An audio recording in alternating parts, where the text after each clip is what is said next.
श्रोताबंधु साहित्य संस्कृति चिंतन यूट्यूब चैनल को आपण मानक स्वागत करुची। आम चैनल रो मुख्य उद्देश्य है आम संस्कृति रो आम धर्म मूल्यबोध रो मूलभूत तत्व को श्रोता मानक पाखरे श्रद्धालु मानक पाखरे पहुंचेबा। आज आपण मानक उद्देश्य रे आम भारतीय संस्कृति रो एक दिव्य आध्यात्मिक सूक्त जहाँकि वेदरू आनीत पुरुष सूक्तम तार श्लोक सहित तार अर्थ आपण मानक उद्देश्य रे मु उपस्थापन करुची। ओम सहस्र शीर्ष पुरुषः सहस्राक्ष सहस्रपात् शभूमिं विश्वतो वृत्वा अत्यतिष्ठ दशांगुलम् पुरुषय वेदं सर्वं यद्भूतं यच्च भव्यम् उतामृतत्वशेषानः जदन्यनातिरोहति एतावानस्य महिमा अतो ज्यायांश पुरुषः पादोस्य विश्वभूतानि त्रिपादस्यामृतं दिवि त्रिपादोर्ध्व उदेत पुरुषः पादोष्यहा भवत् पुनः ततो विश्वं व्यक्रमात् शासनान शने अभि तस्माद् विराड जायत विराजो अधिपुरुषः सजातो अत्यरिच्यति पश्चात् भूमिमथो पुरः जत्पुरुषेण हविषा देवाजज्ञमतन्वत वसन्तो अस्यासीदाज्यं ग्रीष्म इद्मः शरद्धभिः सप्तास्यासन् परिधयाः त्रिः सप्त समिधः कृताः देवाजद्यज्ञं त्वन्वानः अबध्वन् पुरुषं पशुं तं यज्ञं बहिर्षि प्रोक्षन् पुरुषं जातमग्रतः तेन देवाय जन्त साध्या ऋषयश्च ये तस्माद्यज्ञात् सर्वभूताः सम्भृतं पृषदाज्यं पशुंस्तं चक्रे वायव्यान् अरण्यान् ग्राम्यांश्च ये तस्माद्यज्ञात् सर्वभूताः रुचः सामानि जज्ञिरे छन्दांसि जज्ञिरे तस्मात्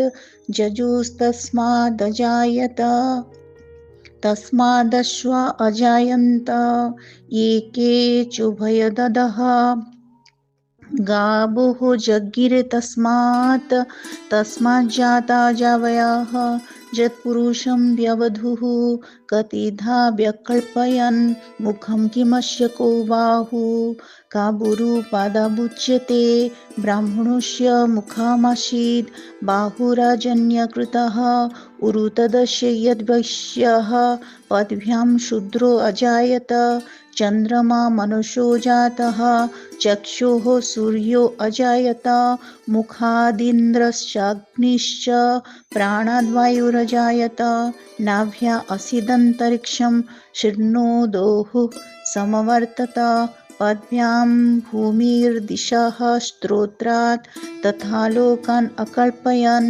वेदाहमेतं पुरुषं महान्तम् आदित्यवर्णं तमसस्तु पारे सर्वाणि रूपाणि विचिन्त्य धीरः नामानि कृत्वाभिवदन् यदास्ते धाता पुरस्ताद्यमुजाजहार शक्रः प्रविद्वान् प्रदिशश्च तस्रः तमेव विद्वान् वृतम् इह भवति नान्यः पन्थाम् अयनाय विद्यते यज्ञेन यज्ञमयजन्त देवाः तानि धर्माणि प्रथमान्यासन् तेह नाकमहिमानः सचन्ते यत्र पूर्वे साध्याः सन्ति देवाः आद्भ्यः सम्भूतः पृथिव्यैरसाच्च विश्वकर्मणः समवर्तताधि तस्य त्वष्टा विदधद्रूपमेति तत्पुरुषस्य विश्वमाजानमग्रे वेदाहमेतं पुरुषं महान्तम्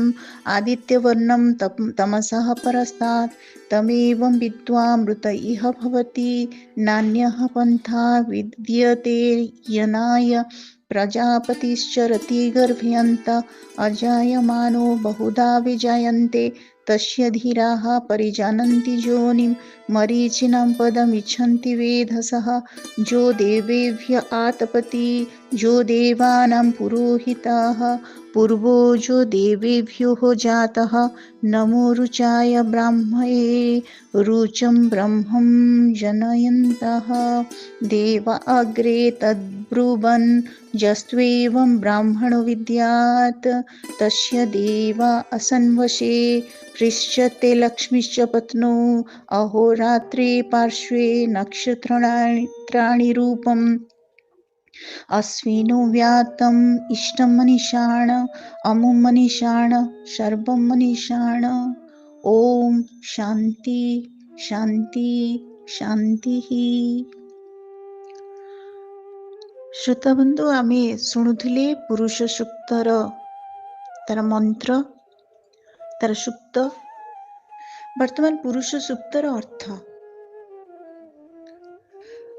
असंख्य मस्तक असंख्य नेत्र असंख्य पादादि युक्त परम ब्रह्म विराट पुरुष भूः आदि लोकयुक्त समग्र विश्वर ऊर्ध्वरे निम्ନରେ ଓ ଚତୁଃପାର୍ଶ୍ୱରେ ବିରାଜିତ ରହି ଦଶାଙ୍ଗୁଳ ପରିମିତ ହୃଦୟକୁ ଅଧିକାର କରିଛନ୍ତି। ତାହାଙ୍କ ଠାରୁ ସ୍ଥାବର ଜଙ୍ଗମ ଆଦି ସକଳ ପଦାର୍ଥ ଜାତ ହୋଇଅଛି। ସେ ମୋକ୍ଷପ୍ରଦ ଅଟନ୍ତି। ଏଭଳି ମହିମାଯୁକ୍ତ ପୁରୁଷୋତ୍ତମଙ୍କ ଚତୁର୍ଥାଂଶ ମାତ୍ର ସକଳ ଚରାଚର ଓ ତ୍ରିକାଳର କର୍ତ୍ତା ଅଟେ। ଅପର ତ୍ରିପାଦ ବିନାଶ ରହିତ ସ୍ୱମହିମାରେ ପ୍ରକାଶିତ ହୋଇ ରହିଅଛି। ଏହି ତ୍ରିପାଦ ସ୍ଥିତ ପୁରୁଷ ସଂସାର ସ୍ପର୍ଶ ରହିତ ବ୍ରହ୍ମରୂପ ଅଜ୍ଞାନରୁ ଦୂରସ୍ଥ ସଂସାର ବହିର୍ଭୂତ ଗୁଣ ତଥା ଦୋଷହୀନ ଏବଂ ସ୍ପଷ୍ଟ ରୂପେ ସ୍ଥିତ ଅଟନ୍ତି। ଏହାଙ୍କର ସାଧାରଣ ଶକ୍ତି ମାୟା ଯଦ୍ୱାରା ସୃଷ୍ଟି ସ୍ଥିତି ଓ ସଂହାର ଲୀଳା ଚାଲିଛି। ମାୟାସ୍ଥ ହୋଇ ଏ ଦେବତା ଠାରୁ ତୀର୍ଯ୍ୟ ପ୍ରାଣୀ ପର୍ଯ୍ୟନ୍ତ ସକଳ ରୂପରେ ବ୍ୟାପ୍ତ ହୋଇଥାନ୍ତି। ଚେତନା ସହିତ ପଦାର୍ଥ ମାନଙ୍କରେ ମଧ୍ୟ ଏ ବହୁ ରୂପରେ ବ୍ୟାପ୍ତ ଅଟନ୍ତି। ଅର୍ଥାତ୍ ଏ ପରମବ୍ରହ୍ମ ସକଳ ବିଶ୍ୱ ବ୍ରହ୍ମାଣ୍ଡର କି ଚେତନ କି ଅଚେତନ ସବୁଠାରେ ପ୍ରକାଶିତ ହୋଇଛନ୍ତି। ଏହି ମହିମାଙ୍କ ଠାରୁ ବ୍ରହ୍ମା ଜାତ ହେଲେ। ତାହାଙ୍କ ଠାରୁ ଅନ୍ୟ ଏକ ପୁରୁଷ ଉତ୍ପନ୍ନ ହେଲେ। ଏହି ପ୍ରଥମ ପୁରୁଷ ବା ମନୁଙ୍କ ଠାରୁ ଜୀବ ସୃଷ୍ଟି ଆରମ୍ଭ ହେଲା। ତାପରେ ସମଗ୍ର ସଂସାର ରଚନା କରି ସେ ସବୁଥିରୁ ଅଲଗା ହୋଇଗଲେ। ତାପରେ ସର୍ବଯଜ୍ଞମୟ ମହାନ ପୁରୁଷ ଯଜ୍ଞ ନିମନ୍ତେ ଘୃତାଦି ପାଇଁ ବାୟୁ ଦେବତାଙ୍କର ପ୍ରିୟ ଅରଣ୍ୟ ଓ ଗ୍ରାମ୍ୟ ପଶୁମାନଙ୍କୁ ଜାତ କଲେ। ଏହି ସର୍ବଭୂତ ପୁରୁଷଙ୍କ ଯଜ୍ଞରୁ ଋକ୍ ଯଜୁ ସାମ ଉତ୍ପନ୍ନ ହେଲେ ଏବଂ ଗାୟତ୍ରୀ ଆଦି ଛନ୍ଦ ମଧ୍ୟ ଉତ୍ପନ୍ନ ହେଲେ। ସେହି ପୁରୁଷଙ୍କ ଯଜ୍ଞରୁ ଅଶ୍ୱ ଗୋ ଛାଗାଦି ପଶୁ ଜାତ ହେଲେ। ଏହି ଯଜ୍ଞାତ୍ମକ ପୁରୁଷ ସେହି ଯଜ୍ଞରେ ଦେବତା ସାଧ୍ୟ ଓ ଋଷିବୃନ୍ଦଙ୍କୁ ପ୍ରୋକ୍ଷଣ କଲେ। ବିରାଟ ପୁରୁଷ ଏ ସମସ୍ତଙ୍କୁ ସୃଷ୍ଟି କ୍ରିୟାରେ ନିଯୁକ୍ତ କଲେ। ସମସ୍ତ କର୍ମର ସଂସ୍କାର ହେଲା ଏହାର ଅଭିପ୍ରାୟ। ପ୍ରଜାପତି ପ୍ରଭୃତିଙ୍କୁ ସୃଷ୍ଟି କରିଥିବା ଏହି ପୁରୁଷଙ୍କ ମୁଖ ବାହୁ ଉରୁ ପାଦ ପ୍ରଭୃତି କି ପ୍ରକାର ଥିଲା? ଏହି ବିରାଟ ପୁରୁଷଙ୍କ ମୁଖରୁ ବ୍ରାହ୍ମଣ, ବାହୁରୁ କ୍ଷତ୍ରିୟ, ଉରୁରୁ ବୈଶ୍ୟ ଏବଂ ପାଦରୁ ଶୂଦ୍ର ଜାତ ହେଲେ। ଅର୍ଥାତ୍ ଏହି ବିରାଟ ମାନବ ସମାଜର କର୍ମାତ୍ମକ ଚାତୁର୍ବର୍ଣ୍ଣ୍ୟ କଳ୍ପନା ଆରମ୍ଭ ହେଲା। ଏହି ବିରାଟ ପୁରୁଷଙ୍କ ମନରୁ ଚନ୍ଦ୍ରମା, ଚକ୍ଷୁରୁ ସୂର୍ଯ୍ୟ, କର୍ଣ୍ଣରୁ ବାୟୁ ତଥା ପ୍ରାଣ ଓ ମୁଖରୁ ଅଗ୍ନି ଜାତ ହେଲେ। ସେହି ବିରାଟ ପୁରୁଷଙ୍କ ନାଭି ଦେଶରୁ ଅନ୍ତରିକ୍ଷ, ମସ୍ତକରୁ ସ୍ୱର୍ଗ, ପାଦ ଦେଶରୁ ଭୂମି ଏବଂ କର୍ଣ୍ଣରୁ ଦିଗମାନେ ଉତ୍ପନ୍ନ ହେଲେ। ଏହିପରି ତାଙ୍କଠାରୁ ଦେବ, ମନୁଷ୍ୟ ତଥା ସ୍ଥାବର ଜଙ୍ଗମାଦି ସୃଷ୍ଟି ହେଲେ। ନିଖିଳ ଜୀବ ଜାତ ହେଲେ। ଏହି ମହାଯଜ୍ଞରେ ବିରାଟ ପୁରୁଷ ଦେବ, ସାଧ୍ୟ ଓ ଋଷିମାନଙ୍କୁ ହବି ରୂପରେ ଆହୁତି ଦେଲେ। ଏଥିରେ ବସନ୍ତ ଋତୁ ଘୃତ, ଗ୍ରୀଷ୍ମ ଋତୁ ସମିଧ, ଶରତ ଋତୁ ପୁରୁଡାସ ଅର୍ଥାତ୍ ଯଜ୍ଞ ପିଷ୍ଟକ ରୂପେ କଳ୍ପିତ ହୋଇଥିଲେ। ଅର୍ଥାତ୍ ସମସ୍ତଙ୍କୁ କର୍ମରୂପୀ ଯଜ୍ଞରେ ବିରାଟ ପୁରୁଷ ନିଯୁକ୍ତ କରାଇଲେ। କର୍ମ କାଳକୁ ଅପେକ୍ଷା କରେ ଏହି ଗ୍ରୀଷ୍ମ, ବସନ୍ତ, ଶରତ ଆଦି ଋତୁର ଆବିର୍ଭାବ ହେଲା। ବିରାଟ ପୁରୁଷଙ୍କ ପ୍ରାଣେନ୍ଦ୍ରିୟ ରୂପ ମାନସ ଯଜ୍ଞର ବିସ୍ତାର ନିମନ୍ତେ ଦେବତାମାନେ ଆବଦ୍ଧ ହେଲେ ଏବଂ ସେଥିରେ 21ଟି ସମିଧ ବ୍ୟବହାର କରାଗଲା। ଯଜ୍ଞ ଭୂମିର 7 ପରିଧି ରୂପକ ପୃଥିବୀକୁ ସମୁଦ୍ର ବେଢ଼ି ରହିଲା। ଗାୟତ୍ରୀ ଆଦି ସପ୍ତ ଛନ୍ଦ, ସପ୍ତ ଉପଛନ୍ଦ, ସପ୍ତ ବ୍ୟାହୃତି ସେଥିରେ ସମିଧ ହେଲେ। କୌଣସି କୌଣସି ଭାଷ୍ୟକାର ସପ୍ତ ପରିଧିଙ୍କୁ ସପ୍ତ ଗ୍ରହଙ୍କର ଭ୍ରମଣ ମାର୍ଗ ବୋଲି କହନ୍ତି। ଫଳିତାର୍ଥ ଏହି ଯେ ଜ୍ଞାନାତ୍ମକ ତଥ୍ୟର ଉତ୍ପାଦନ ଚାଲିଲା। ଦେବଗଣ ଏହି ଯଜ୍ଞ ପୁରୁଷଙ୍କ ପୂଜାରେ ନିଯୁକ୍ତ ହେଲେ। ଯଜ୍ଞରେ ହିଂସାତ୍ମକାଦି ବିକାର ରୂପର ପ୍ରୟୋଜନ ହେଲା। ସ୍ୱର୍ଗାଦିର ପ୍ରାପକ, ସ୍ୱର୍ଗ ରୂପକ ମହିମାଯୁକ୍ତ ବିରାଟତ୍ୱ ପ୍ରାପ୍ତି ନିମନ୍ତେ ମହାତ୍ମାମାନେ ଏହି ଯଜ୍ଞର ଆରାଧନାରେ ନିରତ ରହିଲେ। ପ୍ରଥମେ ଜଳରୁ ପୃଥିବୀ ଓ କାଳକ୍ରିୟାରୁ ରସ ଉତ୍ପତ୍ତି ହେଲା। ଅର୍ଥାତ୍ ଯଜ୍ଞ ପୁରୁଷଙ୍କ ଠାରେ ସବୁ ଅଦୃଶ୍ୟ ରୂପେ ଥିଲା। ସେ ଯେତେବେଳେ ଯେଉଁଠାରୁ ଯାହା ଇଚ୍ଛା କଲେ ତାହା ସୃଷ୍ଟିକ୍ରିୟା ନିମନ୍ତେ ଜାତ କରାଇ ପାରିଲେ। ଏହି ରସକ୍ରିୟାର ଆଦାନ ପ୍ରଦାନକାରୀ ସୂର୍ଯ୍ୟ ପ୍ରତ୍ୟହ ଉଦ୍ୟତ ହେଲେ।